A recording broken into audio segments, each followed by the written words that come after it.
Hey guys, welcome to week 42 of Books Being Sick. I am Nick. Thanks for being here. This is the channel where we just talk about books. I sit at my desk and talk about my week, which mostly is book related. And then, that's all that's all that happens. So, thanks for watching, I guess. I don't know. It seems boring to me, but I'm glad you're here. This I say every single episode almost, and this is probably going to be a quick one. This one I feel like might actually legitimately be a quick one. I have this weird jaw thing going on. I feel like I complain a lot. I feel like I've been complaining a lot lately. I'm not trying to complain, but I have this what is it, like TMJ? I don't know what's going on, but my jaw is so sore. So sorry. I might have to tap out early. But got some book stuff here. Book finishes.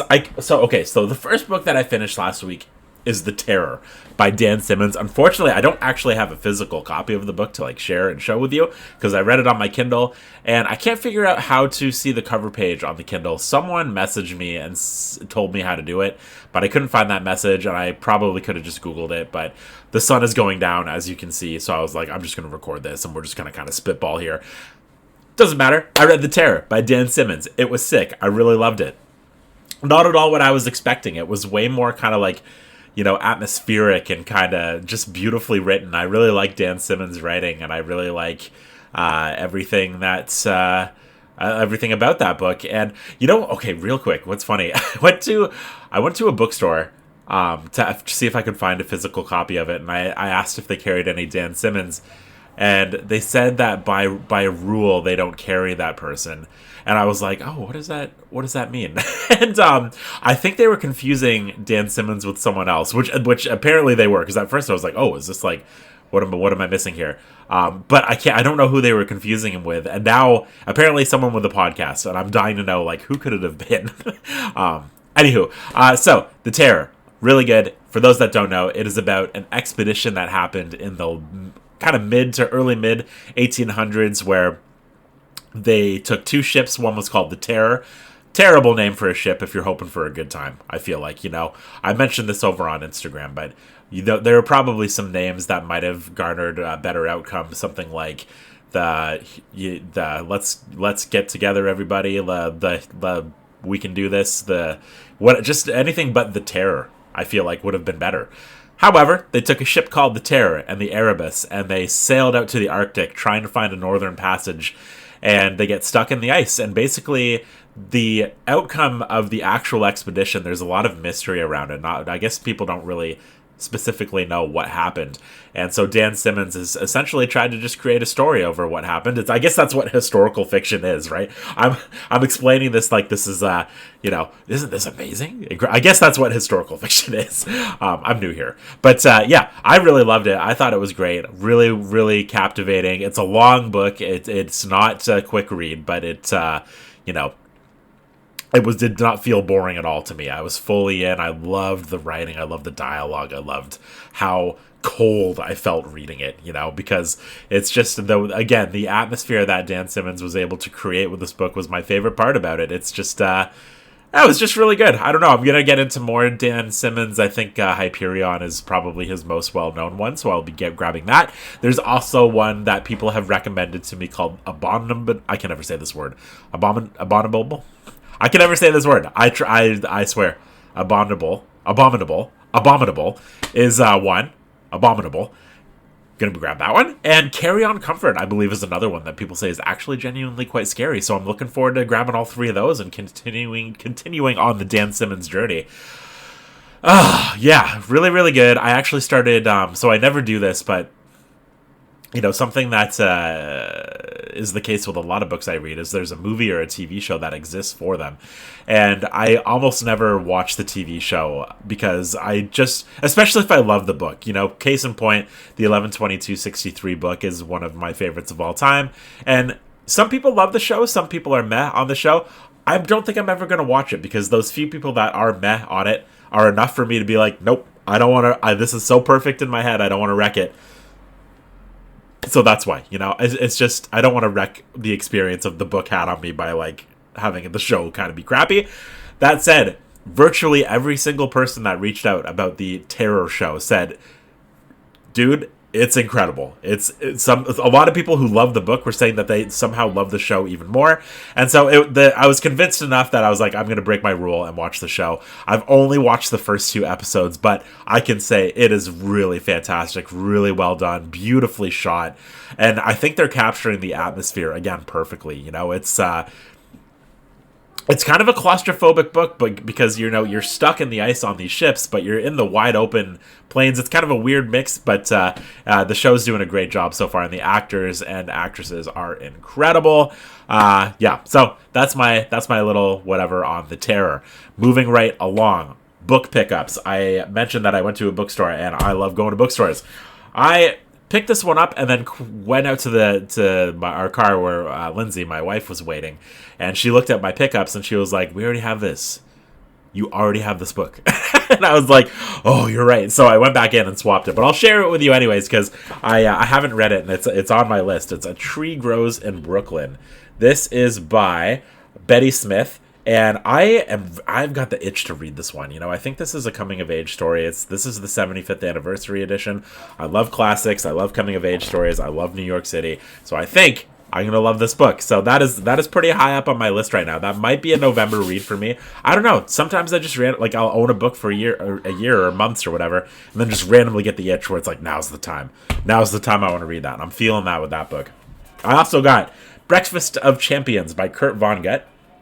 There is someone that pretty consistently comments, please read Kurt Vonnegut. Please read this guy. I think he's been doing it for like a year and a half. I hope he's watching this video.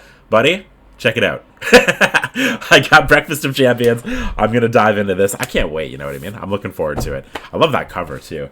I also picked up Kindred by Octavia Butler, because why not? I have not read Octavia Butler yet. I did pick up Parable of... Parable of the Sower, and people kind of say either start with that one or Kindred. I think Kindred's kind of the more well-known one, the one that most people start with, and I just wanted to get it because I just have the feeling that I'm really going to like her writing. The hype around it is pretty big, and I can't wait to read Octavia Butler. I'm really excited. Okay, also, can you guess what this giant book here is? Look at this. This is a Penguin Classic. It's massive. It is, how long is this book? This is about 1,400 pages. It is this one. War and Peace by Leo Tolstoy. I actually really like that cover. I think that's really nice. And I like these Penguin Classics. I have the Count of Monte Cristo in the same sort of edition. And there's just something about it. It's so hilariously big and like impractical that it just makes me like it that much more. I don't know why. So War and Peace is a book that I've wanted to dive into for quite some time. So I just grabbed it because I actually haven't really seen the Penguin classic copy out in the wild too often. It's usually this other one that I kind of think is pretty ugly. So I'm glad that they had this one. I'm looking forward to it. Also, I got Susanna Clark's The Wood at Midwinter. I have no idea what this is. I saw this on the counter. I love Susanna Clark. I love Piranesi so much. So this one I'm looking forward to diving into. This is, I think, going to be a very quick read. There's a lot of illustrations and very few words, as you can see. So looking forward to seeing what she has to say here because Susanna Clark is fabulous. I love her. Okay, so those are my book pickups. A book I'm reading right now is a Steinbeck book, which I also forgot downstairs. Sorry. It is The Pearl by John Steinbeck. I think I said Steinbeck already. I love spooky season. I love October. I love horror books, but I was feeling like I need a bit of a reset. This month I have read The Last House on Needless Street, Between Two Fires, and The Terror. All spooky, heavy books, long books in some cases, and so I was just feeling like, man, I want to continue with horror, but I'm feeling like I need a bit of a re-kick, So I usually, when I'm feeling that way, a short book, a book by my favorite author, or a nonfiction book usually will help me out. So I picked The Pearl, which is a shorter book by one of my favorite authors, John Steinbeck, and I'm just over halfway. It is so good. This book is about basically this very poor family that the husband is a diver and that's how he makes his living, and Steinbeck kind of shows how poor this family is through a story of their baby getting stung by a scorpion and them having to rush to a doctor to try and get help, and the doctor being like, well, you guys don't have any money, get out of here. The baby ends up being okay. This is not a spoiler, this is all chapter 1 stuff, but The husband, Kino, goes diving the next day and finds the biggest pearl that's ever been found. It's as big as a seal's egg, as described in the book, and it's the pearl of the world, I believe, is what Kino refers to it as. And it's basically just a completely life-changing situation. And it's sort of a story. I'm not done yet, but it's a story of the grass is not always greener, and greed, and basically all these things. I'm really loving it. I friggin' love his writing so much. So been enjoying The Pearl, and I think I'm gonna jump into Cannery Row or The Winter of Our Discontent next for Steinbeck. I'm not quite sure yet, but I believe after The Pearl I'm gonna jump into a nonfiction just to continue on that reset. Which nonfiction am I gonna read? I'm not totally sure. I have these three here that have been staring me in the face. I've got Famous Father Girl. This one sounds really good to me. This is about the daughter of that famous composer who Bradley Cooper played and everybody made fun of him. I haven't seen the movie. Empire of Pain by Patrick Radden Keefe. This one seems so intimidating to me still, but that is an option. And Fireweather by John Valen. This is a highly recommended one as well. And I don't know which one of those three I would go with. I'm having a hard time kind of picking one. Maybe I'll just have to throw a dart or something like that, but probably maybe Fireweather or Famous Father Girl. Again, Empire of Pain I want to read, but it seems scary. So we will see. Movie-wise this week, I'm actually feeling pretty good. My jaw, and the more I talk, my jaw's it's okay, keep talking. This is good for me. Again, every time I say, this is going to be a short episode. It's okay, so I watched 2 movies this week, obviously both horror movies, so I'll share those with you quickly. I watched In a Violent Nature, which I really loved. I actually watched it when Lindsay was out with her friends a few nights ago, because I was like, I don't think this is going to be that great, so I'll watch it so I don't have to put her through it. But I actually ended up loving it. It's a movie where, for the majority of the movie, we are following the bad guy, basically, and it's there's some very violent scenes in it, some very well thought out creative scenes, I will say. And I really liked it. I actually was fully entertained. I thought it was going to be kind of boring and a little dull, but I really, really loved it. Quite a bit, actually. And on the flip side, we watched Late Night with the Devil, which I was expecting to love, and I would say I liked it okay. I don't think I would rewatch it. Late Night with the Devil, I think, had a great premise, and the first 2/3 were really, really good. I love the acting. I love the setup. The final act, the ending, did not work for me. I didn't love it. I got a few eye rolls going and a few it's going. It kind of didn't pull through at the end for me. So I didn't end up really loving that one. But In a Violent Nature, I really did like. What else can I share with you? I don't think I have anything else. I don't know what time it is. We are on week 42, which is pretty insane.